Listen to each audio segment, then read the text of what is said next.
Imagine a world suddenly plunged into silence. The screens go dark, the hum of electricity stops, and your phone is just a lifeless brick. No signal, no internet, no way to call for help or check on loved ones. Radios offer only static. The world is cut off, isolated. This isn't science fiction, it's a real risk. A solar flare, cyber attack or grid failure could sever our connections in an instant. Our dependence on technology becomes our greatest vulnerability. Emergency services falter, families are left in the dark, and panic spreads faster than any news ever could. We've built a global web of communication, but its foundations are fragile. Without power, our advanced tools are useless, just plastic and metal in the quiet. So, how do we stay connected when everything fails? The answer isn't in new tech, but in the old ways. History holds forgotten secrets of survival, methods born from necessity, not convenience. These aren't museum relics. They're practical tools waiting to be rediscovered. By learning from the past, we can prepare to stay connected, even when the modern world goes dark. During World War II, resistance fighters faced a daunting challenge: how to communicate under the enemy's watchful eye. Phones and mail were monitored. Every message risked exposure. So they turned to ingenuity. Couriers on bicycles, messages hidden in shoes or loaves of bread. But for large-scale coordination, they needed more. Enter the homemade radio, small, simple, and built from scavenged parts. These radios let them receive coded broadcasts from London, vital intelligence hidden in the BBC's familiar notes. A faint signal through static could mean hope or a call to action. The risk was immense. Being caught meant death. But the need for information was greater. Information was their weapon, and communication was their lifeline. Even when technology was scarce, the human spirit found a way to connect. The Resistance's methods remind us, when systems fail, resourcefulness prevails. Their legacy is a blueprint for resilience in the face of silence. Today, we're more connected than ever. Satellites, fiber optics and cell towers link us to the world. But this web is fragile. It relies on constant power and a few critical nodes. A major blackout, a severed cable, or a disabled tower can shatter our digital world in hours. Suddenly, our society fragments into isolated pockets of silence. Our infrastructure is a tempting target. One attack can disrupt millions. Unlike the decentralized methods of the past, our systems have single points of failure. We've traded resilience for convenience, trusting in a network that can vanish overnight. Old methods, powered by hand, simple batteries or radio waves, didn't need a grid or servers. They were slow but robust. By understanding our vulnerabilities, we can appreciate the enduring strength of these older technologies. They're not just history, they're a backup plan for a world that's forgotten how to be disconnected. In crisis, simplicity is strength.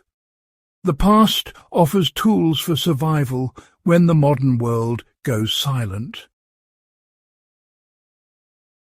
Enter the crystal radio, a device of almost magical simplicity. No batteries, no power grid, just the energy of radio waves in the air. Prisoners of war and resistance fighters built them from scraps, razor blades, pencil leads, wire. A bed spring became an antenna, a matchbox, the radio's home. These radios brought news and hope, undetectable and silent. The crystal radio is a passive listener, impossible to trace, easy to hide. As long as someone broadcasts, you can hear it. It's a direct link to the outside world, powered by nothing but physics and ingenuity. For anyone preparing for a blackout, it's an essential tool. Sometimes the simplest technology is the most reliable. Receiving a broadcast is one thing, understanding it is another. The resistance used coded messages hidden in plain sight. Jean has a long moustache. The mole digs a new tunnel. To most, these were nonsense. To a resistance cell, they were orders, sabotage, supply drops, escape. Prearranged codes made these messages secure. Dozens of phrases were broadcast each night. Only a few were real. The rest were decoys, overwhelming enemy analysts. Context was everything. A simple phrase could mean life or death.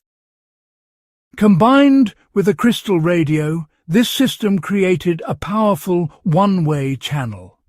It was secure, decentralized, and nearly impossible to intercept. History shows, when all else fails, clever communication keeps hope alive. For two-way communication, the field telephone was king. Rugged and reliable, it needed only a wire and a crank. No grid, no exchange. A hand-crank magneto sent a signal. Batteries powered the voice.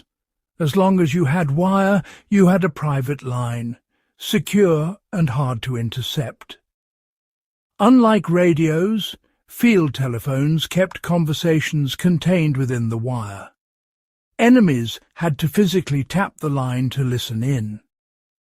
Built to survive mud, rain and war, these phones kept units connected. Today, a pair of surplus field telephones and some wire can create a secure link. No infrastructure required. In chaos, a simple wire can mean the difference between isolation and connection. The real power comes from combining these old technologies. A crystal radio listens for distant signals. A field telephone shares them securely, point to point. Imagine a central hub with a crystal radio monitoring broadcasts for coded messages or news. Field telephones connect this hub to outposts, farms, lookout posts, neighbours. When a message arrives, the operator cranks the phone, relays the warning, and the outpost responds. This creates a resilient, star-shaped network. Broad awareness, local security. If one line is cut, the rest keep working. No grid, no internet, no cell service, just simple, robust tools. This layered approach mirrors the networks of the past, built for survival. Old tech, new strategy, a system ready for any blackout. In our quest for progress, we've forgotten the power of simplicity. Crystal radios and field telephones aren't just history, they're lessons in resilience. They work without Wi-Fi, batteries or satellites, just airwaves and wire. Learning these skills isn't about rejecting modern tech, but adding layers of preparedness. Knowing how to build a radio from scraps or lay a wire is practical knowledge for uncertain times. These tools empower individuals and communities to stay connected no matter what. The greatest lesson from the past, see not just what is, but what could be. In the right hands, a coil of wire or a razor blade becomes a lifeline.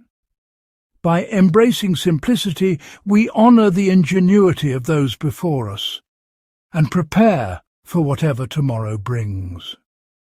Before you go, why not join our community of curious minds?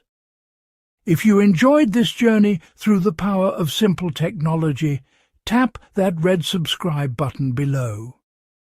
Don't forget to hit the bell so you'll never miss a new episode. We're always exploring, always learning, and we'd love to have you along for the adventure.